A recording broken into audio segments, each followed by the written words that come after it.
In our last video on Alasdair MacIntyre's After Virtue, we painted a picture of the history of moral philosophy, inevitably ending up with emotivism, a philosophy generally based upon our own feelings, which influences our culture today. And obviously, when you base a moral philosophy upon one's feelings, you're gonna run into some disagreements and fights, and it's not gonna look very pretty. But this fall towards emotivism started with one man, a man who was mostly spot on according to MacIntyre, Friedrich Nietzsche. You see, before Nietzsche, the Enlightenment philosophers rejected Aristotelian virtue ethics and teleology, and instead tried to ground moral philosophy into something rational. As Nietzsche pointed out, that project ultimately failed, and MacIntyre agrees. However, that doesn't mean we should just all become Nietzscheans now. Instead, we need to make a choice between this Nietzschean rejection or those Aristotelian virtue ethics that were discarded by those Enlightenment figures. Was it right in the first place to reject Aristotle? For if Aristotle's position in ethics and politics could be sustained, the whole Nietzschean enterprise would be pointless. Now, it's important to note that MacIntyre isn't just advocating that we go back to Aristotle 100%. He differs from Aristotle in many ways, but he does want to support a teleological virtue ethics. That begs the question though, what virtue ethics? Throughout human history, there have been many differing ideas on what justifies the virtues, and what specific virtues or even virtues in the first place. These conflicting views lead MacIntyre to take a look at different systems of virtue ethics throughout history, such as in Homer, Plato, Sophocles, Aristotle, obviously, and medieval Christianity. He even touches on accounts of the virtues given by Jane Austen and Ben Franklin, who I have a video on here. Now, these accounts are all over the place in their justifications and specific virtues. For example, with Homer, the virtues are there to help one operate within a social role, like Achilles being a warrior. For Aristotle and medieval Christianity, the virtues help us progress towards a human telos or end. And then with Ben Franklin, they almost take on a utilitarian function. So how, with all these differences, can we arrive at some more universal knowledge of the virtues? MacIntyre says there are 3 stages or parts to the logical development of the concept of a virtue. The first stage requires a background account of what I shall call a practice. The second an account of the narrative order of a single human life, and the third an account of what constitutes a moral tradition. So we got our 3 aspects of a virtue that'll help us gain some consistency over these differing historical accounts of the virtues. Simply put, the practice, the narrative, and the moral tradition. Now, the term practice for MacIntyre is a specific term in which he has his own definition. It is a long-ass, complicated definition. So I'm going to read out this colossus of a definition first, and then we'll take it apart piece by piece. Are you ready? Get your popcorn, get your soda, because this is going to be a long one. And you know what? Let's make it interesting. If you're so big-brained, try to see if you could grasp what he's saying upon one reading. I sure couldn't. Alright, here's MacIntyre's definition for a practice. By a practice, I'm going to mean any coherent and complex form of socially established cooperative human activity through which goods internal to that form of activity are realized in the course of trying to achieve those standards of excellence which are appropriate to, and partially definitive of, that form of activity, with the result that human powers to achieve excellence and human conceptions of the ends and goods involved are systematically extended.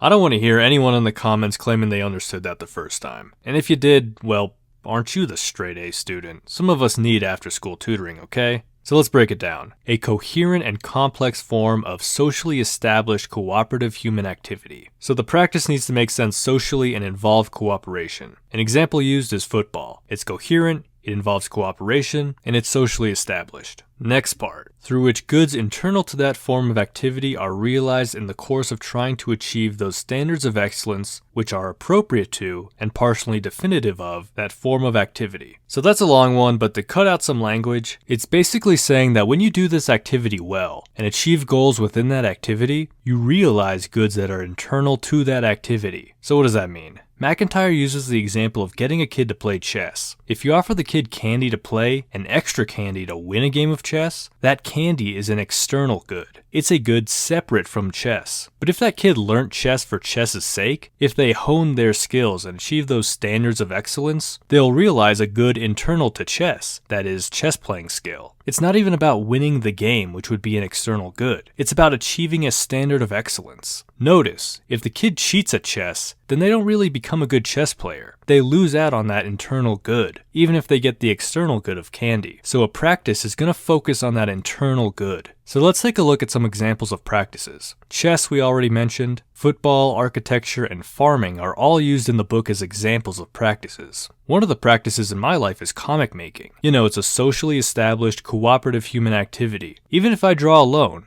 I do learn and get inspiration from others. And there are standards of excellence in comic making that I strive towards. I can achieve those internal goods to comic making, i.e. being a good cartoonist. So you out there, think of a practice that you do in your life. And with this, MacIntyre is ready to give us his, in his words, partial and tentative definition of a virtue. A virtue is an acquired human quality, the possession and exercise of which tends to enable us to achieve those goods which are internal to practices, and the lack of which effectively prevents us from achieving any such goods. Let's stick with the example of chess playing. A virtue will tend to enable us to achieve goods internal to a practice. So, a certain virtue will tend to enable us to achieve an internal good of chess, or let's say being a good chess player. Maybe you need courage, to make some sort of risky but necessary move. Truth, now that's one. You need to be a truthful, non-cheating chess player, and learn to work within those boundaries to become a better chess player. But okay, you might be saying, look, Philosophy Tunes, this is cool and all, albeit complicated, when we think about practices like cooking or painting or whatever. And I get how focusing on internal goods versus external goods may be beneficial, but it feels like something's missing. And that's because there is something missing, my intuitive friend. We still need that big telos or teleology for human life. You know that big thing in the last video that modern philosophy rejected, which led to the mess we're in? So the following chapter addresses that ever so important telos or unity of human life. Without an overriding conception of the telos of a whole human life, conceived as a unity, our conception of certain individual virtues has to remain partial and incomplete. When we're trying to get a grasp of what's meant by human life with a telos, or human life as a unity, we gotta talk about selfhood here. And MacIntyre wants to think of the self in the form of a narrative, a story. What is the story of your life? Now there are many different parts to this whole narrative view of the self. First is intent and how it plays into our narrative. MacIntyre uses the example of someone gardening. When we ask what that person is doing, we could reply that they're gardening, or maybe they're exercising, or maybe they're preparing for winter, or maybe they're trying to please their wife by gardening.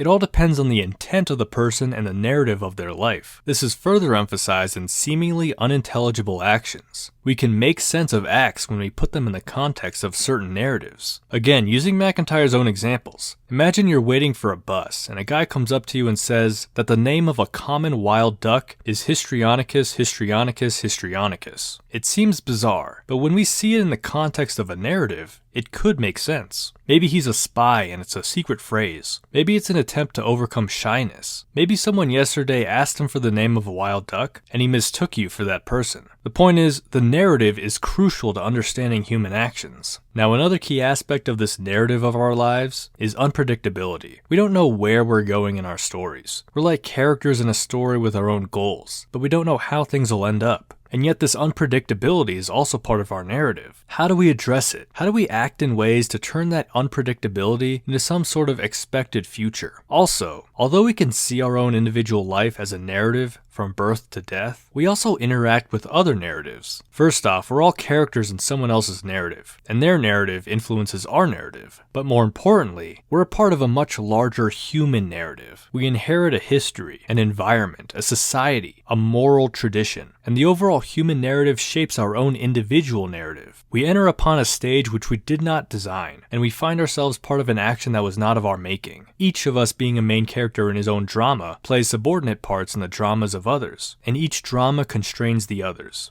Now, I'll be honest, this book is tough to read, and it's hard to find the parts where everything is put together all nice-like. So from everything we covered in this video, let me try to do just that. Sum it up in a really nice, easy way. The telos of human life can be seen in the narrative, or maybe narratives of our human lives. Our individual narrative, our role in the narrative of human history, our narrative in the narratives of others, etc. We also inherit a moral tradition that influences these narratives. In order to live a good moral life, we should engage in practices and adopt those virtues which help us achieve the goods internal to that practice. And what practices we pursue depend on the narrative telos of our human lives. Putting this into an example, let's talk about a baseball player. Their narrative is to become a legendary batter, and the narrative history and tradition of baseball, games in general, and the narratives of other players, fans, managers, and all that plays into this narrative. Oh my gosh, I'm saying narrative so many times. In order to become that legendary hitter, the player would adopt virtues necessary to achieve those goods internal to baseball, and not focus on external goods like getting paid or fame or whatnot.